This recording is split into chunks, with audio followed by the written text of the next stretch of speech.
Welcome back for another Alliance War. This is war number 4 of season 37. In this war, 4 Loki is taking on UAIV. And in this war, I'm on path 8 in section 1, have one of the mid minis, and then on path 9 in section 2. 6 fights in total. First one up is going to be a Wong on the Rich Get Richer Fury and Feats of Power node. And really my plan in this fight is just to kind of take it slow. I'm going to be using Human Torch, going to throw the flame on Torch, and just kind of let the Incinerates do most of the damage. My only fear in this fight is, his energy gain that he can get from, throwing heavies, and that, letting his spell power get up there so he goes unblockable at times. Don't know exactly all his mechanics, but really just know that I'm going to go slow, bait his special ones, and then when he gets to about 90 spell energy, I'm going to knock him down with a heavy.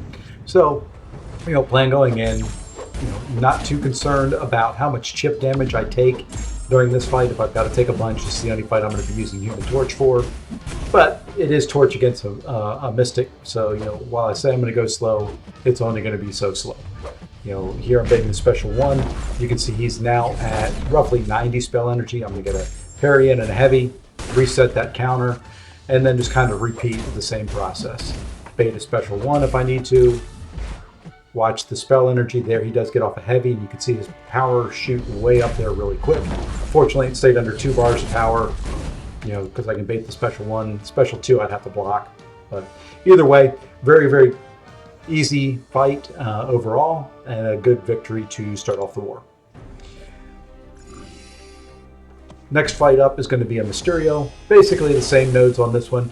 I am going to throw on the Odin pre-fights for Angela. I'm going to need them later on, not for this fight, but it does help in this fight because the Rich Get Richer Fury node on here just means that Angela's going to gain a bunch of small little Furies and going to just ramp up her attacking that much more. So I go out, just make sure the pre-fights did stick. I see them on there, and we're going to go ahead and jump into this fight. Really, the plan on this one is to bait his special 2 if I can. I don't want to have to wait out the special 1-timer if I don't have to, but either way, I'm comfortable evading them.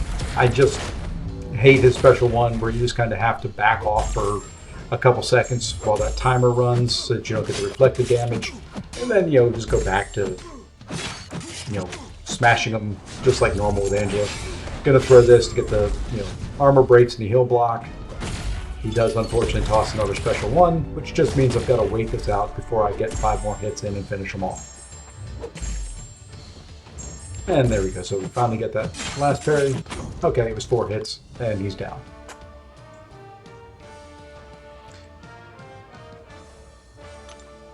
Okay, and then I do have the first mid-mini. Here, at least what I call mid-minis, it's going to be an Immortal Abomination.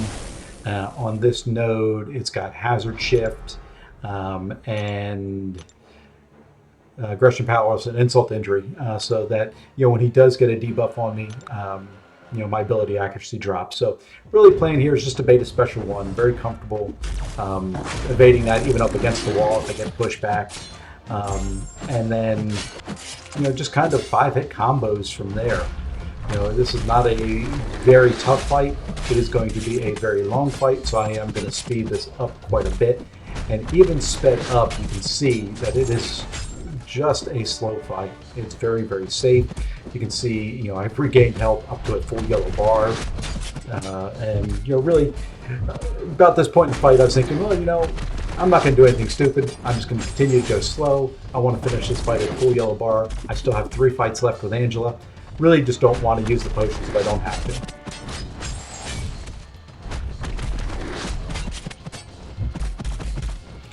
And the nice thing is, even hitting into Immortal Abomination's blocks, you get the weaknesses on you, which just give me some more willpower healing.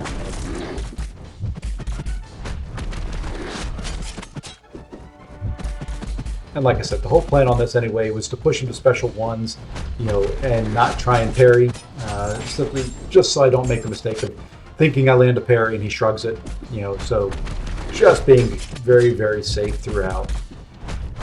You're going to throw a special 1, 5 more hits. I'm going to bait 1 more special 1 out of him, a couple more hits to finish this fight off. Do finish this with a full yellow bar. Did take about 3 minutes. That's the only downside, but we're ready to move on into section 2.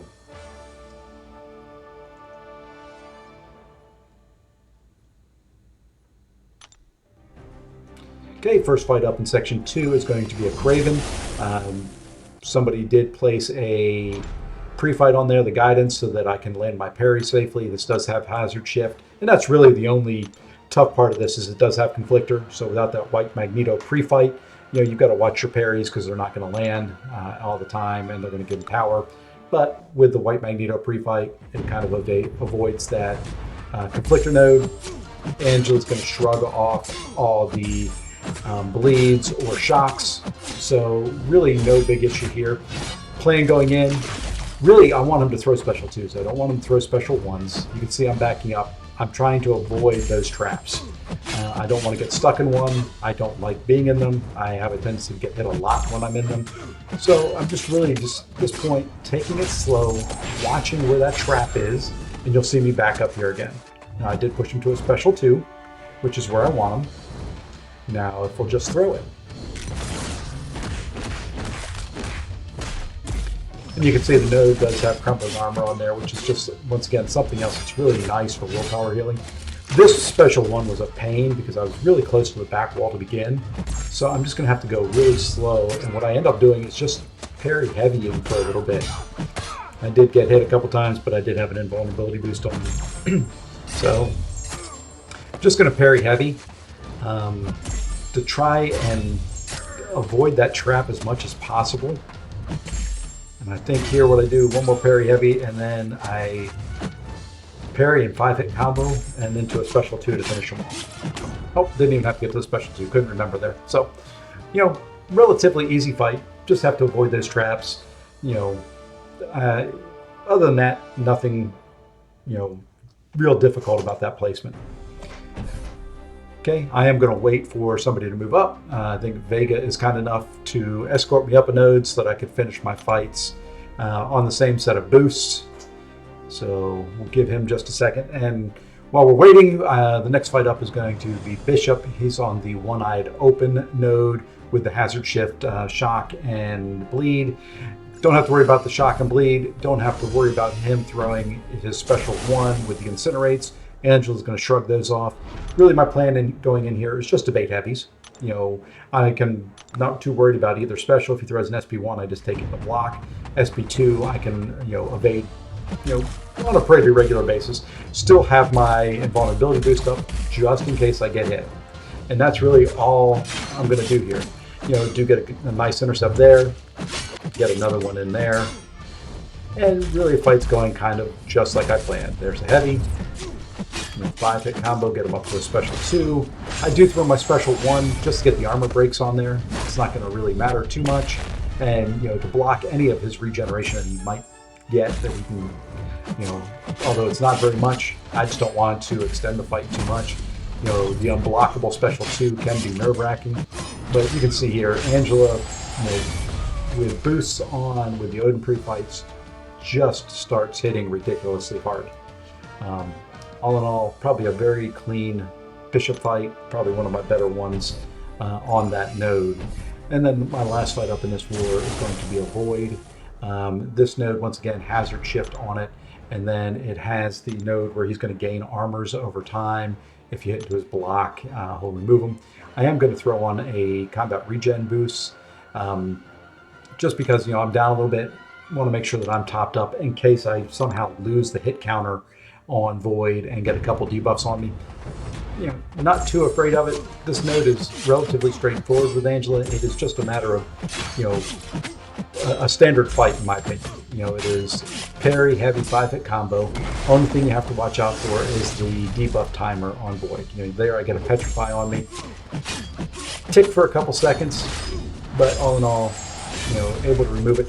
I'm still not sure why those bleeds are sneaking through on my 6200 Angela. You can see up there that I've got, 5-6 buffs, but still sometimes those bleeds, kind of sneak through for a tick or two. But, even with that, I finished this fight up around 90% health. A very good fight against Void. it was my last fight in the war and my final contribution to this one.